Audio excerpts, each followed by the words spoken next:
Good afternoon, everybody.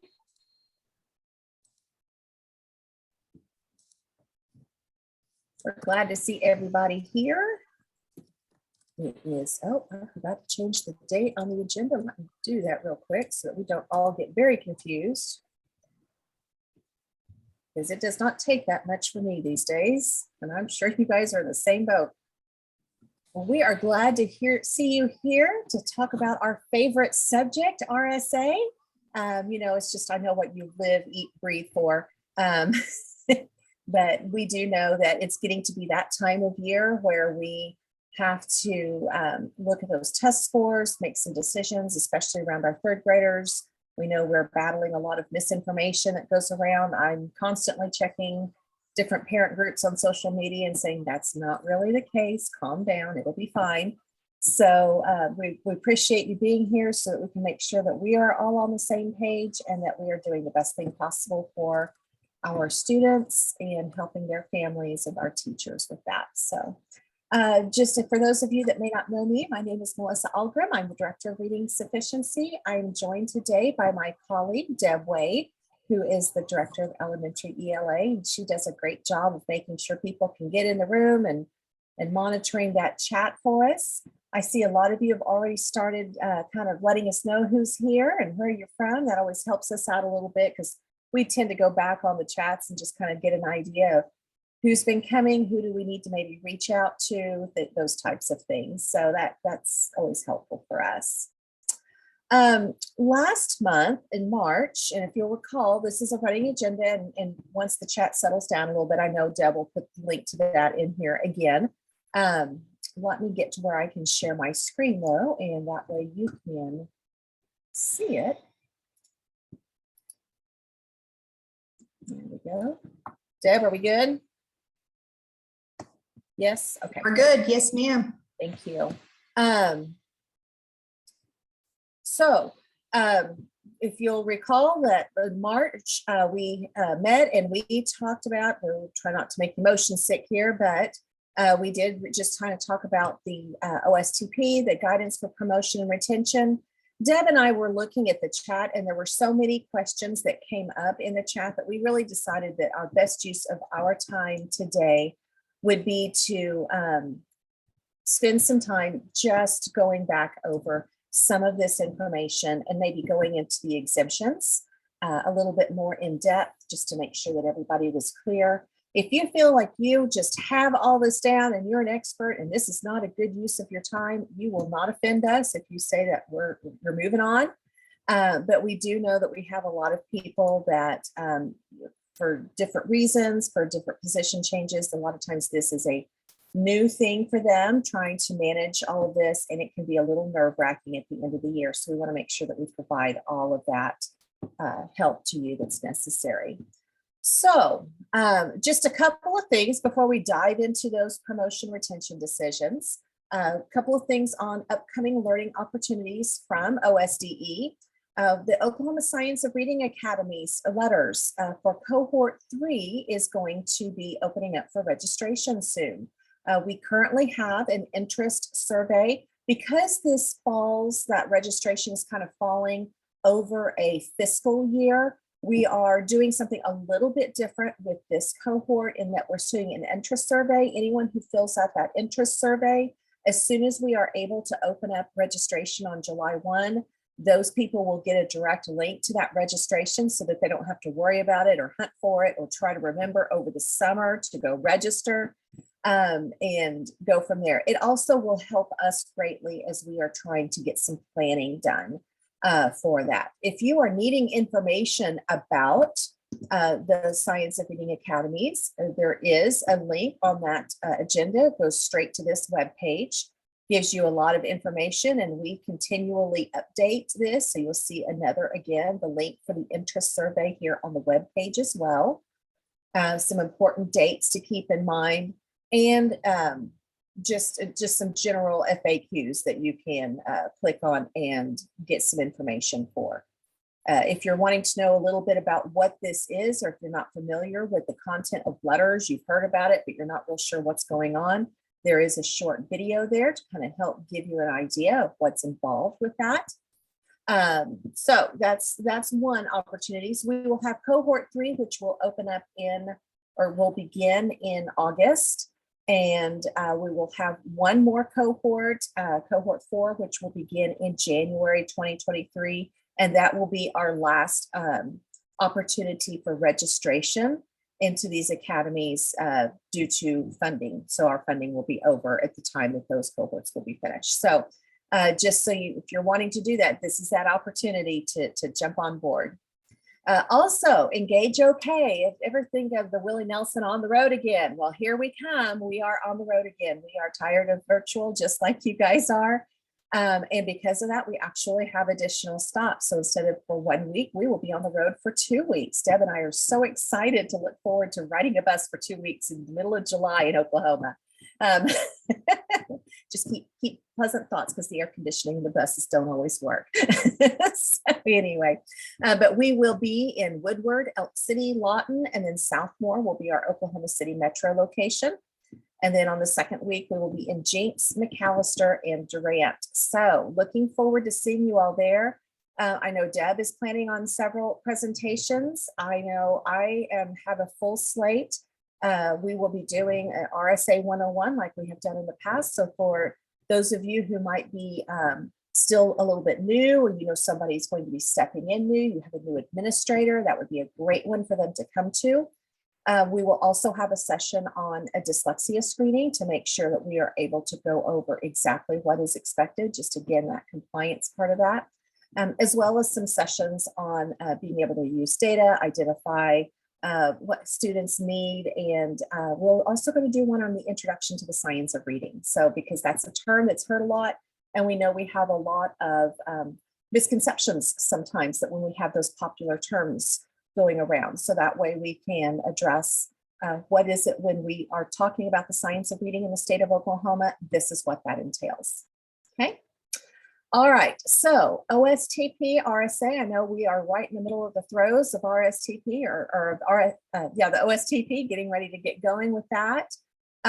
Just that reminder, same date as we announced last month, that for that early RSA reporting on grade 3 ELA, that test has to be completed by April 27th.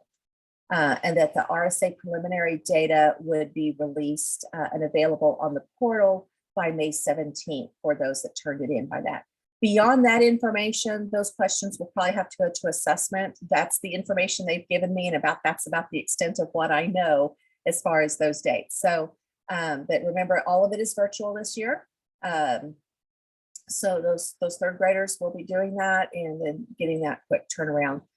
Remember that the preliminary data, when you get that on the portal, for those of you that have that portal access, that for third graders, there is a separate column that other grades do not have that says RSA criteria, and it says meets, does not meet. That's what we're looking at when it comes to RSA. We're not looking at the proficiency scales, just at that RSA column for meets or does not meet the criteria. Okay. I did have a couple of questions this last week. Just again, I'm sure as we have more people moving into the state, what is the RSA criteria based on? If you will recall on the blueprint for the test, it does address the depth and breadth for all of our standards. But for the RSA part of that, it only specifically looks at the questions that are aligned to standard 2, which is reading and writing foundations, and standard 4, which is vocabulary. That is about approximately 75% of the testing blueprint for the third grade ELA assessment. And then the meets criteria is if they have, I can't say it's exactly, but it's about half of those questions correct. Then that's usually where that line falls. If there's not a score, because Cognia just reports to us that they either met that threshold or did not meet that threshold. Okay. So I know that can be a question. And on the blueprint, it does say on there that those were the two standards, the standard 2 and standard 4, that are used specifically for RSA criteria. Okay. Deb, I know those were pretty light, and I don't know that we probably have a lot of questions on that, but just wanted to make sure before I dive into promotion retention. Somebody needed asked for clarification. You said 75% of the OSTP.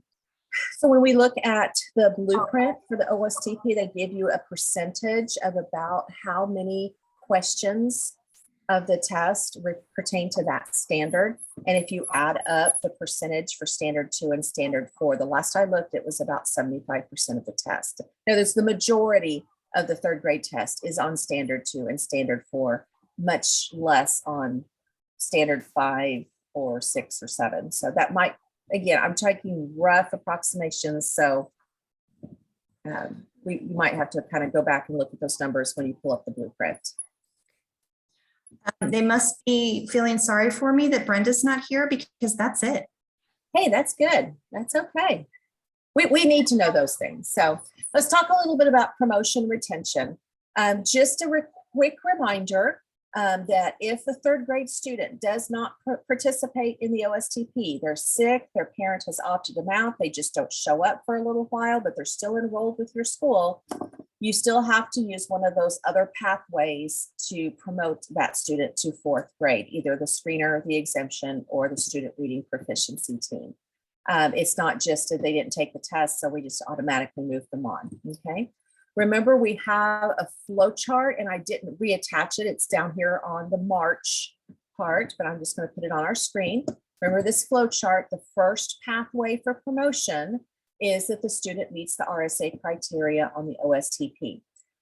One of the things I'm very quick to jump on, especially when I see it on social media, is, oh, if their child doesn't pass the state test, they have to be retained. That's not true.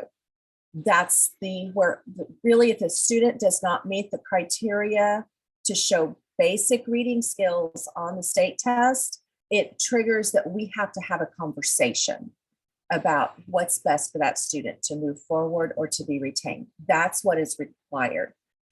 So really, I work very hard at making sure that we have that verbiage so that we can try to take a little bit of that stress off. This is not a pass or fail. You're going to be retained if you don't do exactly right on this one day. We have other options. I realize it's still stressful. Don't get me wrong, I'm not blind. But at the same time, we have to make sure that we're using that verbiage to help our families not feel so stressed, and to help our teachers not feel quite so stressed about that as well. So first pathway, and this is where the majority of our students are promoted automatically to 4th grade because they meet that RSA criteria.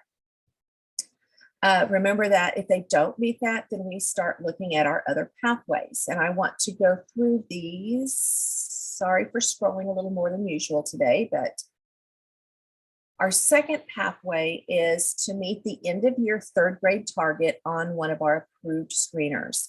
Now, remember that this can be met at any time during 1st, 2nd, or 3rd grade. So the one question I have had quite a bit lately is, what about if during progress monitor? What if they meet it then? Yes, if they are meeting a composite score, that's fine. A question that came up last month about star reading with progress monitor, because the progress monitor is a little bit less extensive than the actual benchmarking, the ones that we do. But because of the way that benchmarking score, that composite score is computed, it is still a valid score. So we're still fine, okay? So I went ahead and put the standard score, which is equivalent to that 40th percentile. Remember, these are the scores that the vendor has provided. So if they meet on whichever assessment that you're giving for that approved screening assessment, if they meet that score at any time during 1st, 2nd, or 3rd grade, they are eligible for promotion to 4th grade if they don't meet RSA criteria on the state test, because we would look at that first, this second. I think that's the biggest part of that. One of the questions that's also come up would be, what if they met this score or exceeded this score in January, but then we gave it to them again in March before the state test, and then they dipped below it? Doesn't matter. As long as they meet it at least once during 1st, 2nd, or 3rd grade at any time, they are eligible for promotion under that pathway. Okay. All right. Any questions specifically on pathway 2? And I know there's some other questions running around, Deb, and we'll get to those in a second, but anything that you see specifically on pathway 2 on the screener? Has a decision been made if we can take the timer off on the STAR test for regular ed students and their scores still qualify for RSA? Yeah, that was a question that came up. The Renaissance did a webinar yesterday that was quite interesting. And in that, they said something about the timing with that, and it's come up in different, that different districts are using different, different methods for doing that. The problem I've had is that whenever I've asked Renaissance about that, I have received differing answers every time. So we have said as a blanket, then the timing needs to be on there. The reason for the timing would be the automaticity. That being said, I'm trying to get a straight answer out of Renaissance, exactly what it is that is affected when we take that timer off.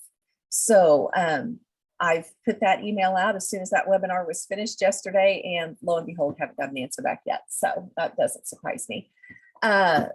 So that's one of the things that we've got to figure that out, because there is a reason for timing. When we're talking about early reading skills, especially with phonemic awareness, phonics, those foundational word recognition skills, timing, automaticity does matter, because it lets us know if that is working efficiently in the brain or not. I just can't tell from Renaissance's answer what that answer is. So I'm still trying to get that for you. I know that's kind of a non-answer, and I apologize for that, but I can't answer for them. And they've got to be able to give us a consistent answer backed up by a rationale there. So yeah, that was kind of a bomb drop yesterday on a webinar that they sponsored. So we'll get that figured out. Several people were just, kind of talking about the fact that OSTP is not timed.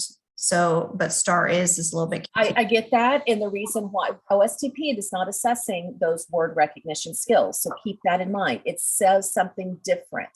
So the purpose of STAR, or all of our screeners, is really to gauge risk.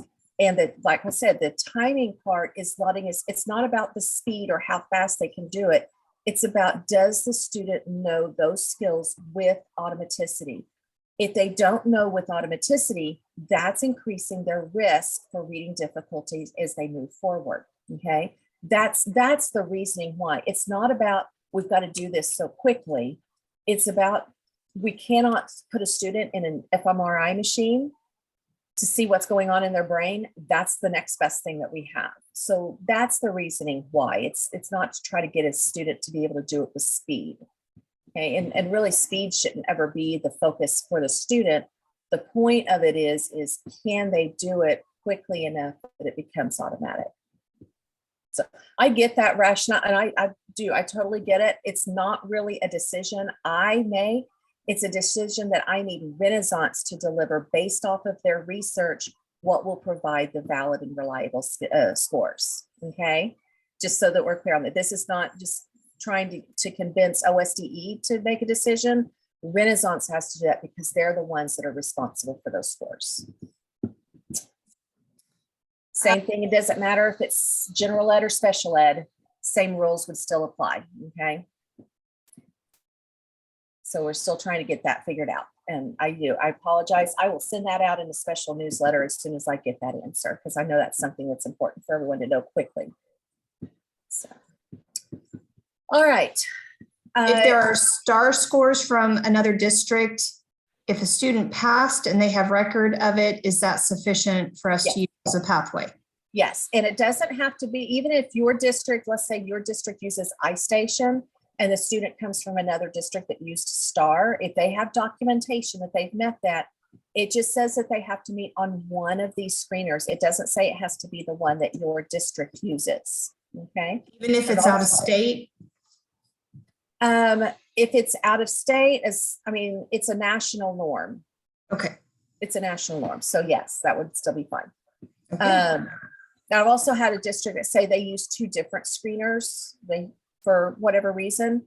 it's that they only report one on their reading plan. Regardless, it's just whichever of these 7 screeners that they are able to demonstrate their sufficient reading on. Okay. If they benchmark early in the year but drop at middle or end, do you still place them on an IPRI? If they are dropping and showing that they need, let's think about, there's kind of 2 parts to this question I'm going to answer. One is, are they eligible for promotion in 4th grade if they meet this, but then drop? Yes, because they've met that score. So they're eligible for promotion to 4th grade.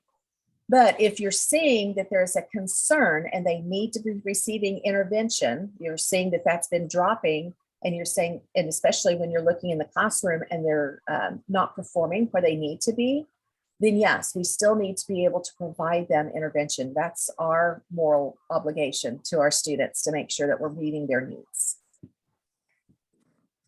Okay. Okay. All right, I'm going to go on to our good cause exemptions, because I think this was where we have the bulk of the questions often.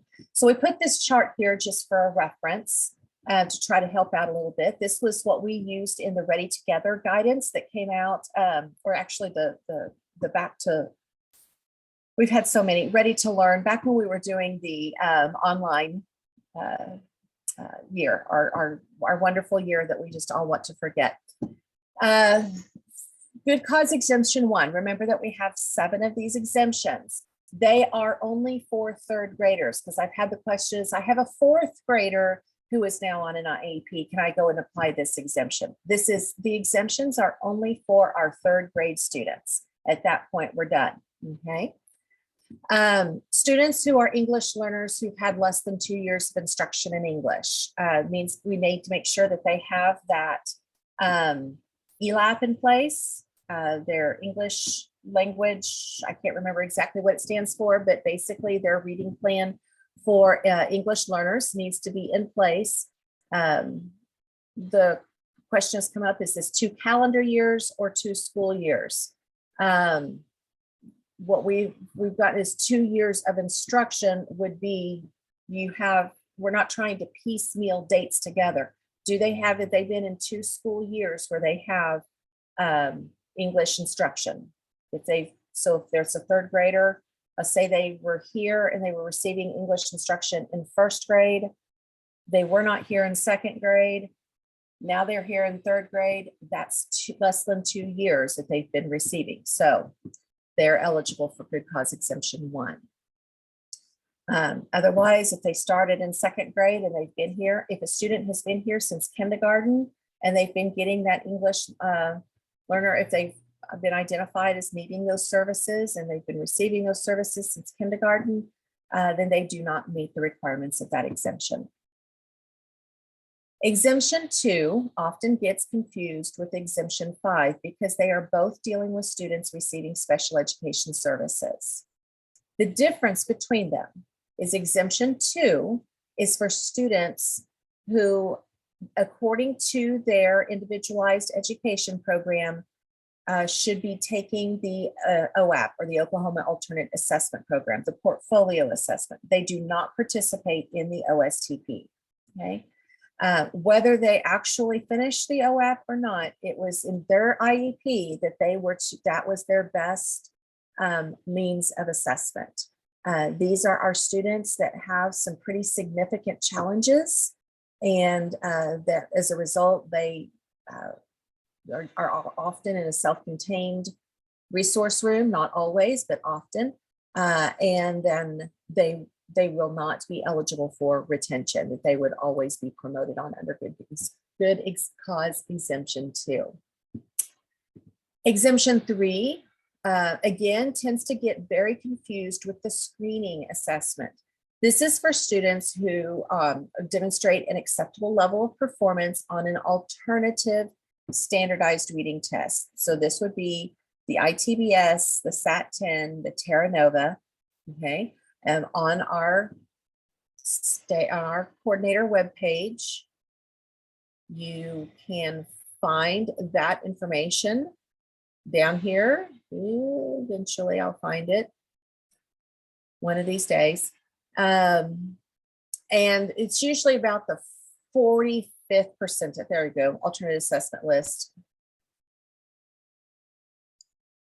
And it lets us know at the 45th percentile, if they are scoring at the 45th percentile under one of those, then they're eligible for good cause exemption 3. Exemption 4, we spent quite a bit of time on last month. This is our teacher developed portfolio that shows that they can read on grade level. Recall again on our coordinator page, we do have our portfolio checklist. Okay.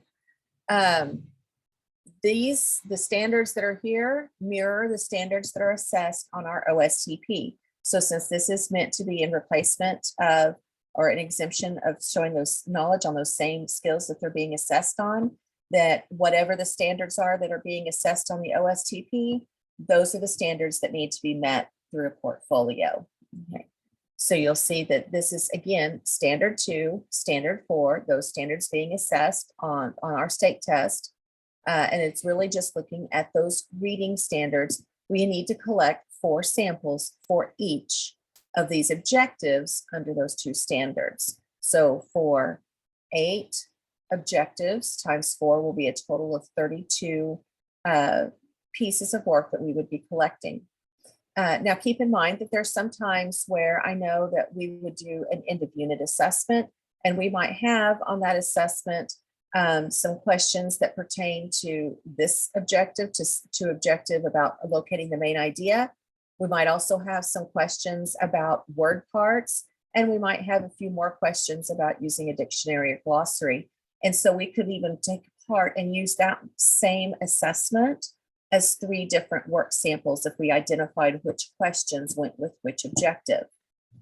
So keep that in mind, that that's a way to not have to collect quite so much, but we also want to balance that with, we don't want to have students taking all these big massive tests all the time either. Okay, this is teacher created portfolio. So it's what is happening in the classroom. It's developing those work samples. In some of our districts, they've identified some of the work samples that can be used from their curriculum resources. Some teachers I have talked to just kind of keep track of maybe some of their unit assessments or their larger projects that they're doing that they know students are working on independently, so that they can keep track of that to see if that would meet those needs or not. Exemption 5, again, this is another one of our exemptions dealing with students receiving special education services.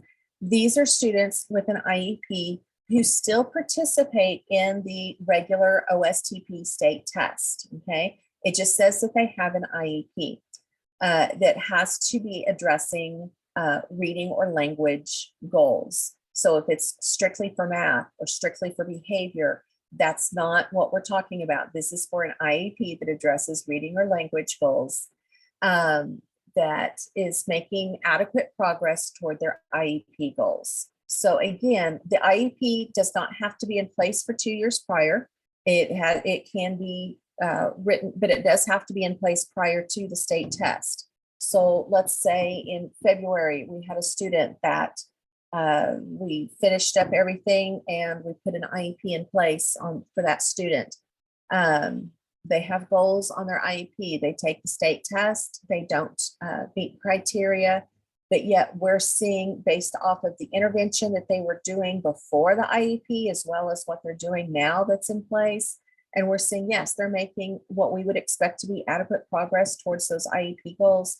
We would promote that student to 4th grade.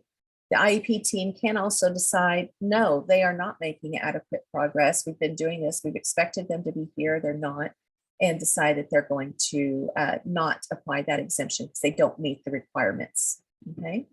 So again, that's a district, really specifically IEP team decision based off of that student.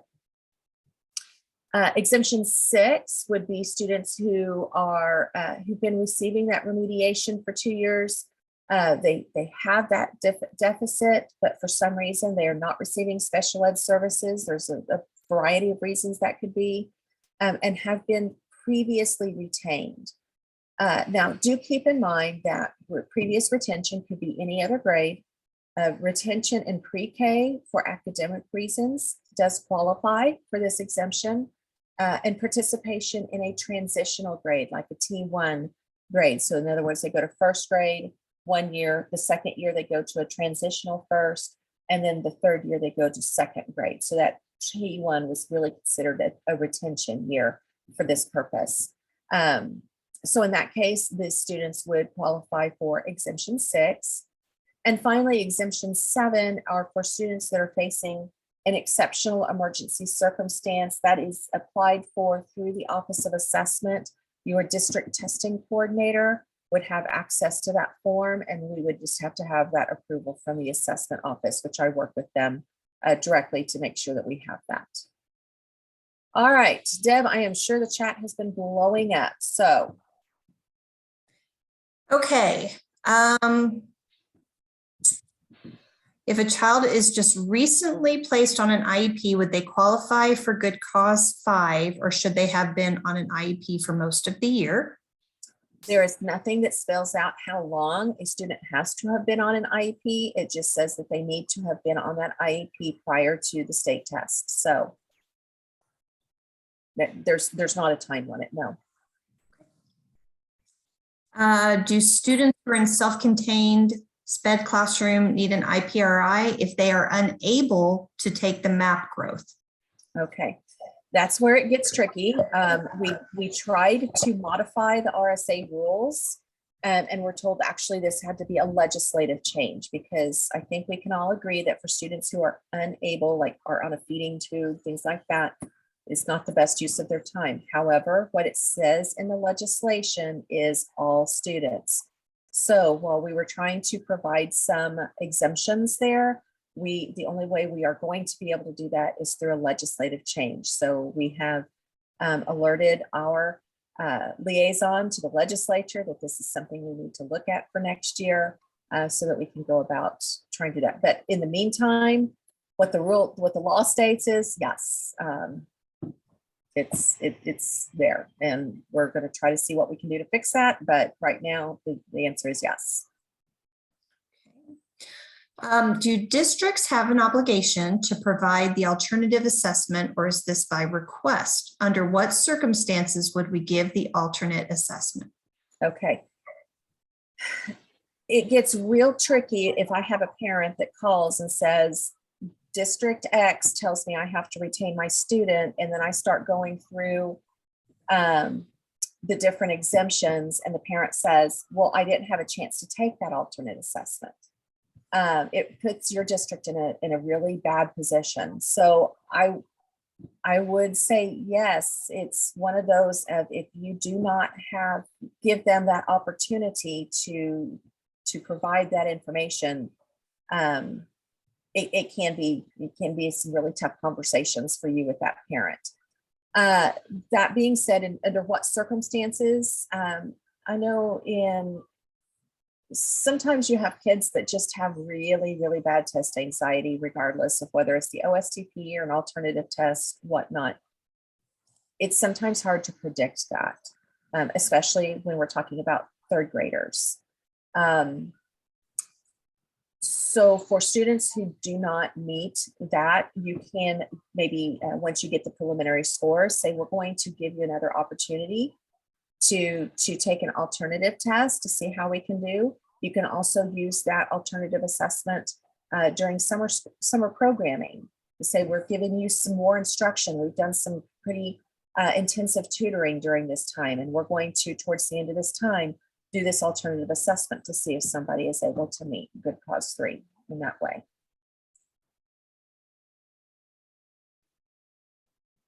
What other questions do we have, Deb? As far as Good Cause exemptions, that's it. Okay.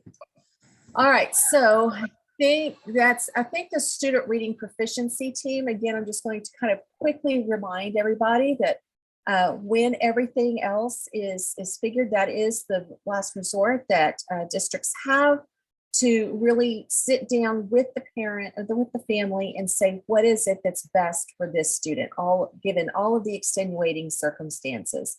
And to be able to have that conversation and be able to say, Mr. or Mrs. Smith, Joey's struggling, and Joey's struggling because he has missed 40% of the school year, or Joey's struggling. Here's what we're doing, and we're seeing great growth with this. He's just not where he needs to be yet, but we think with continued intervention that he can be successful.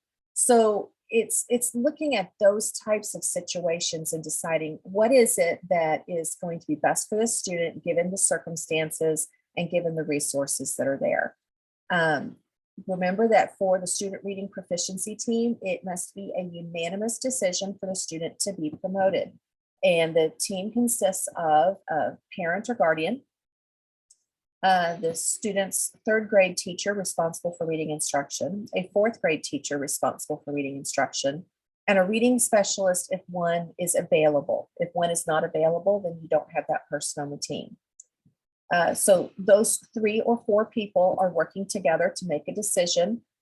If a decision to promote is recommended, then that has to be approved by the principal and the superintendent for that student to be moved to 4th grade with probation, which means that we would continue to provide ongoing interventions for that student until they are able to demonstrate that they're reading at the grade level for which they're assigned. If anybody on that team disagrees, let's say the school recommends that the teachers are recommending that the student be retained and the parent wants them to be promoted.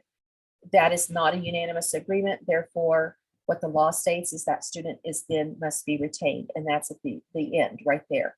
If the parent wants to dispute, then they need to go through the school board or through that local school board, not state school board. Local school board and follow whatever the district policies are for disputing that decision. However, the law is pretty clear unless somebody decides to change their mind. If it's not a unanimous decision to promote, that student is retained. That also works when the school is recommending promotion, but the parent says, no, I want my child to repeat. Works the same way.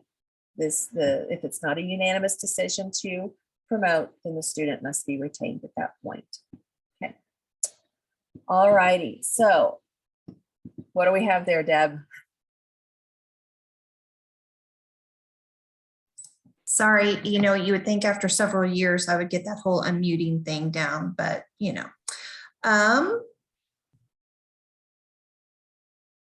let's see here. Kind of going back a little bit, what should the documentation for proof of IEP and adequate progress be? So IEP is just an IEP on file. So we don't need to copy it and make more copies of it. It's just the IEP is there on file. The team is really on, remember when we come back to this on our webpage, when we are documenting those decisions, we're just marking off, we're just checking it that yes, they did that, that the IEP team met and that we agreed that this was a student that was ready to move forward. We're trying to keep paperwork down to a minimum. So I don't know that we really need to have a form for every time somebody talks to another person. Okay. But we've got that yes, the team met and said, yes, the student is ready to move forward. Okay, let's see. Do we have SRPT meetings for current 4th graders who were probationarily promoted last year? Okay, so we did not talk about the ongoing or the past 3rd grade requirements. So students that were promoted with an exemption or with the SRPT, in other words, that they were promoted and still are not demonstrating sufficient reading ability, must continue to receive intervention until they are showing grade level reading ability for the grade level for which they're assigned. So in other words, if I've got a 4th grader and we demonstrate this ability through an approved screening assessment, okay? So I've got a 4th grader, I give them, we do the STAR test, so I give them the STAR test. If they're showing at the middle of the year, the mid-year, 40th percentile for 4th grade, they're good. I can take them off probation. I don't need to do anything else. However, after that year, if they are still demonstrating at the end of the year that they are still struggling, then yes, we have to do that SRPT again because they are probation. And the law states that we repeat this annually until they are showing that they are on grade level, or once they, after 5th grade, transition to a locally developed plan. So we have to do this for 4th grade and 5th grade. At that point, it is whatever the local plan is for addressing the needs of students who are still reading below grade level. Okay, and then the last one, does superintendent only approve SRPT decisions or all promotion retention decisions?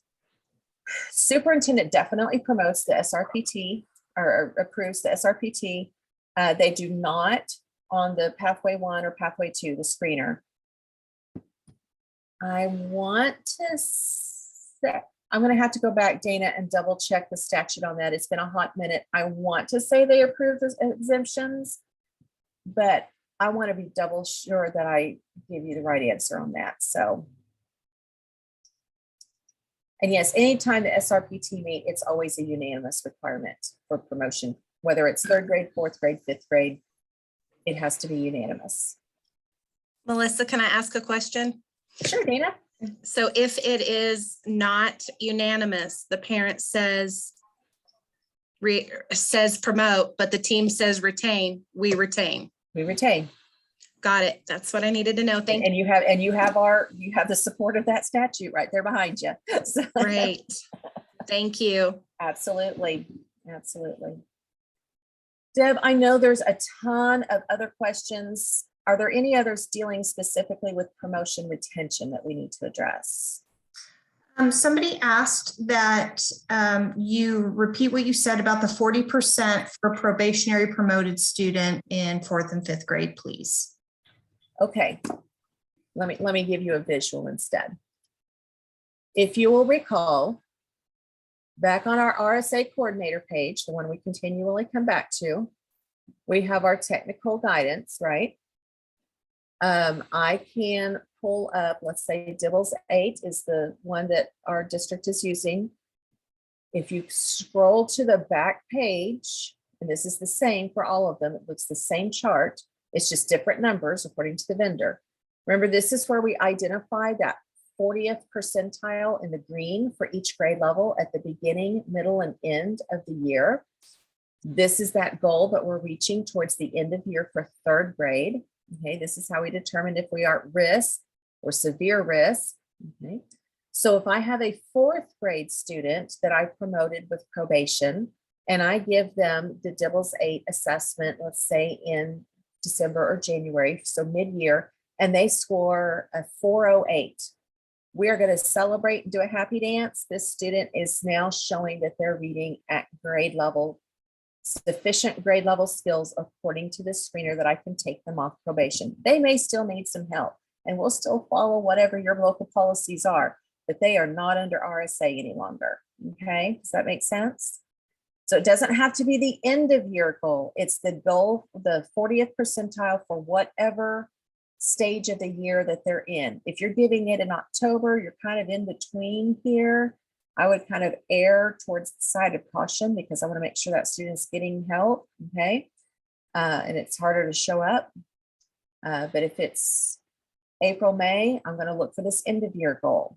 Okay. If it's a 5th grade student, I'm going to be looking at the 5th grade scores. I realize they go back and forth. Ask the vendor about why that might be. They've got an answer. I just can't remember, and nor can I explain it. So, but that's what we're looking at as far as getting them off of probation or not necessarily needing additional help. Okay, so don't forget those are located, and we're getting ready to have, we're in the process of having vendors update these for next year, as well as adding on this form for our new assessments for RSA. And then we're also in the process of getting these same forms back. We're just getting them back this week for the dyslexia screening. So we'll be adding a section on our page here addressing dyslexia screening, all of the guidance. I'm not prepared to deal with that today on this public forum. But we will have that guidance published pretty quickly, because once we get that technical guidance and go through that and approved by our legal, we'll have that posted as well. Okay, Deb, anything else on promotion retention? Kind of an interesting one. If you have top students that just click to get through the screening and don't meet benchmark by the end of the year, do they still need to be placed on an IPRI, even though they're students that teachers believe have been on level in the classroom? That is an interesting question. There's what common sense says, and then there's what the legislation says. So common sense says when we know something's there, we have other resources we need to address, we address those. It might be the intervention, might be you need to take this assessment and take it seriously, or you're going to, I know we want to strangle some of those kiddos sometimes because they just don't help themselves.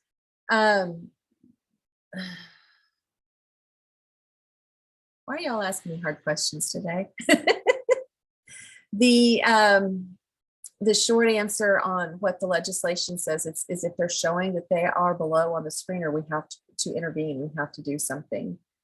Now, whether that intervention might be making sure the child knows that they're doing this to themselves, and I realize that that's a tough one this year. Yeah.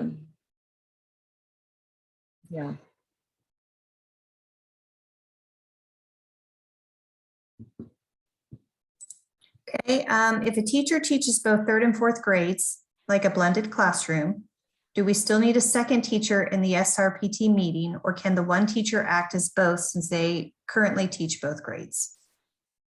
On that one, I would really err on the side of caution and still have another fourth grade teacher in there, just especially if you think there's going to be any kind of disagreement.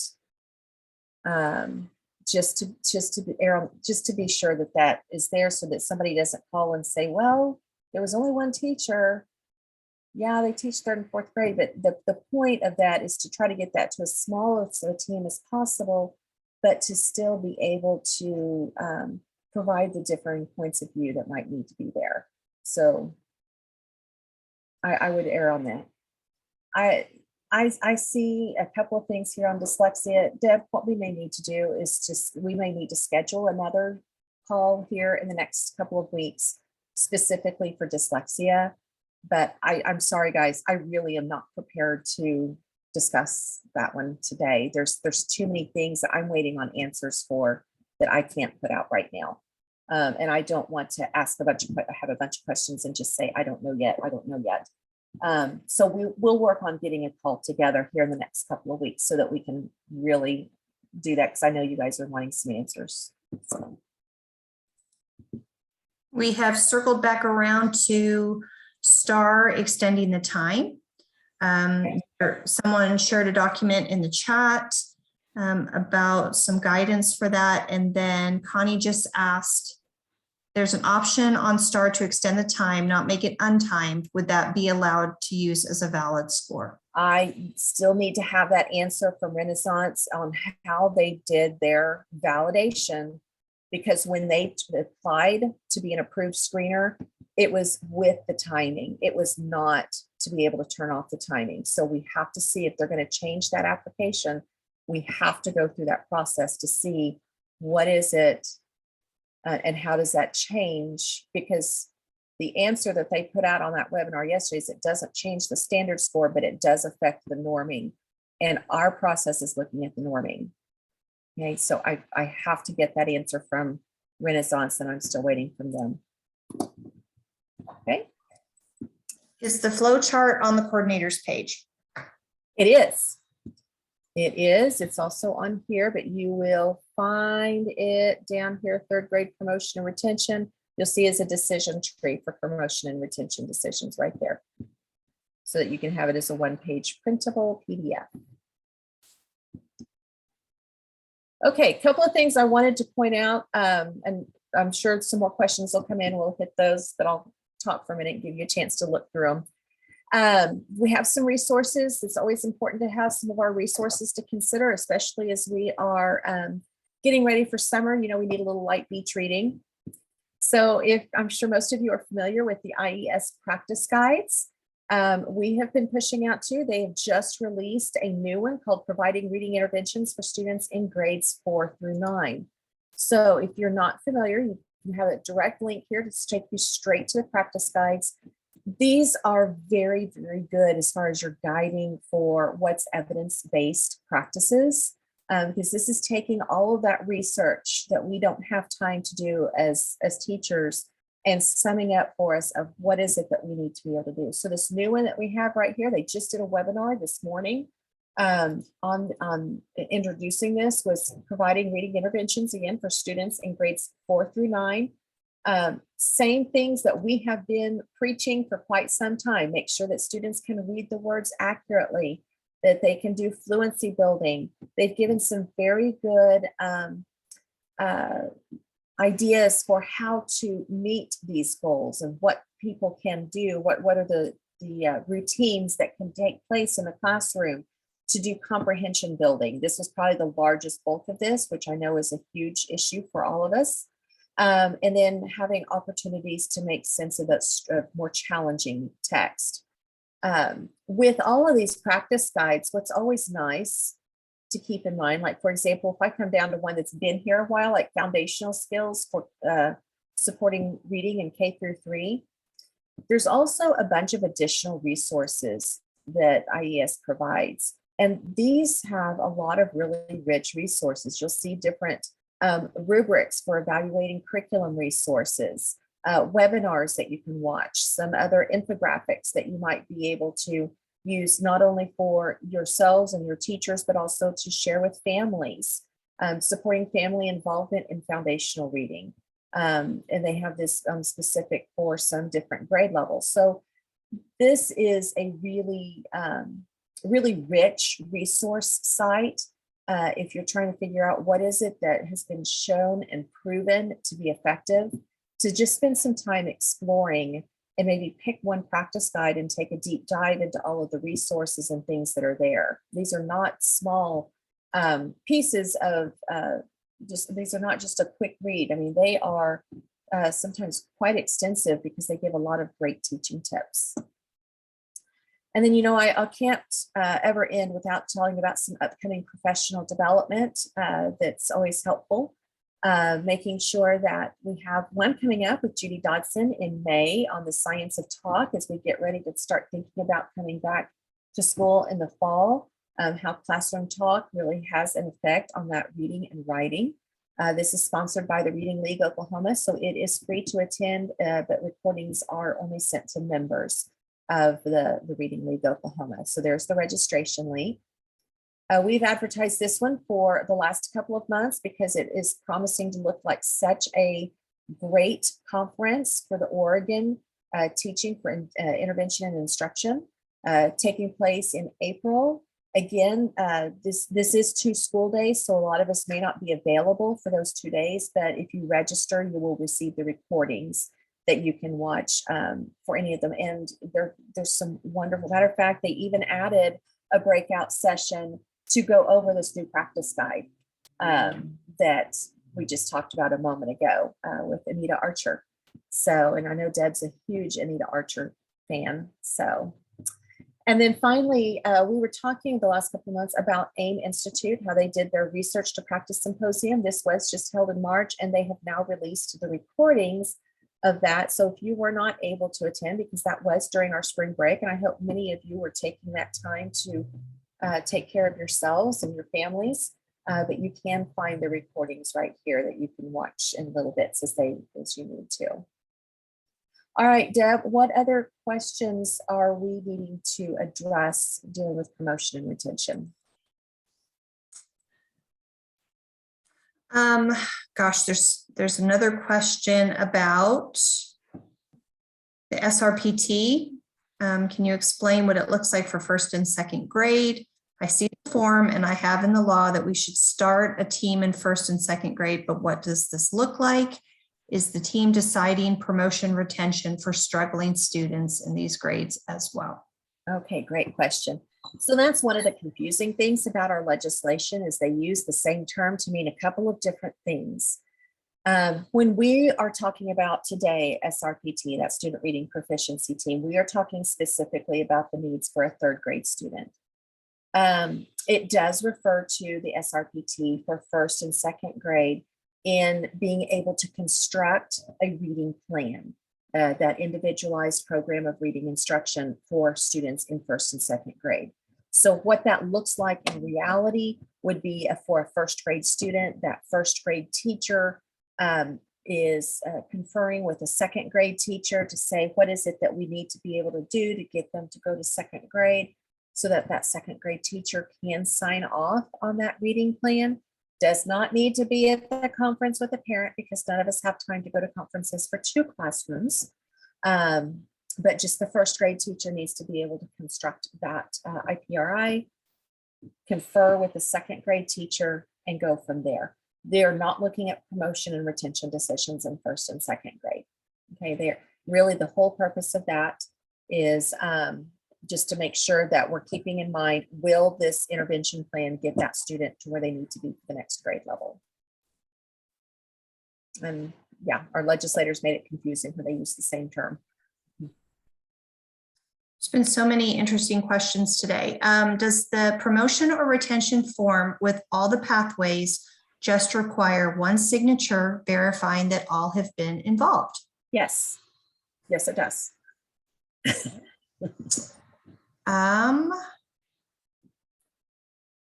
What needs to be kept in a literacy folder for auditing? So what needs to be made sure that we keep is a copy of the IPRI. You know, if a student is on an intervention plan, we need a copy of that intervention plan. Just the intervention plan, not a whole bunch of work samples and everything else, okay? And then we need documentation of any promotion or retention decisions that were made. That's it. Anything beyond that is a district decision, but it's not required under state law, okay? So I've been getting a lot of questions lately from districts, especially from middle school counselors. I've got all these files, you know, these big folders. What do I do with that?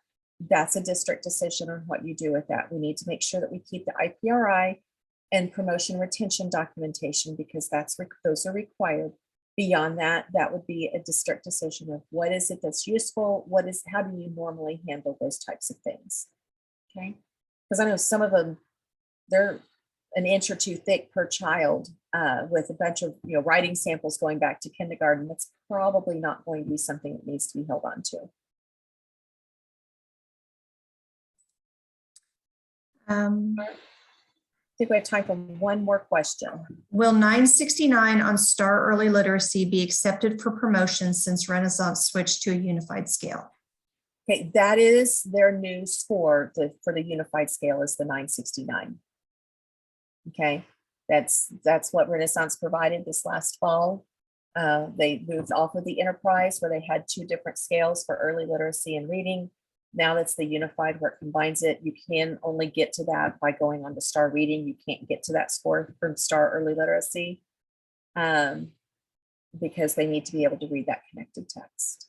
So, okay, I promise you that we are going to save this chat. Deb and I are going to go over it. I know there are questions we didn't get to, and we will figure out a way to get them addressed. Likely, it looks like we're going to be having another call sometime soon because I know we've got some things with dyslexia, but I want to make sure that it's a productive meeting, not just something where you're listening to us stumble over each other. So, because we need time for that. Okay. Thank you all very much for your time today. We will get this recording up soon. And like I said, we will get some messaging out as quickly as possible about a follow-up dealing specifically with dyslexia and any questions that we did not get answered today. Thank you.